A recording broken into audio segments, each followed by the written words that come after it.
மனுஷகுமாரனும் ஊழியங்கொள்ளும்படி வராமல் ஊழியம் செய்யவும் அநேகரை மீட்கும் பொருளாக தம்முடைய ஜீவனைக் கொடுக்கவும் வந்தார்.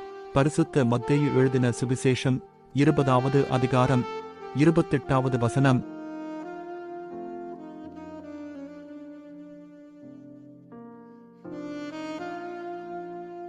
மனுஷகுமாரனும் ஊழியங்கொள்ளும்படி வராமல் ஊழியம் செய்யவும் அநேகரை மீட்கும் பொருளாக தம்முடைய ஜீவனைக் கொடுக்கவும் வந்தார். பரிசுத்த மத்தேயு எழுதின சுவிசேஷம் 20வது அதிகாரம் 28வது வசனம்.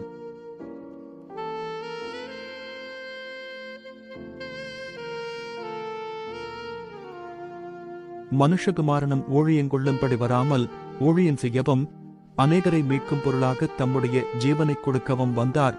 பரிசுத்த மத்தேயு எழுதின சுவிசேஷம் 20வது அதிகாரம் 28வது வசனம்.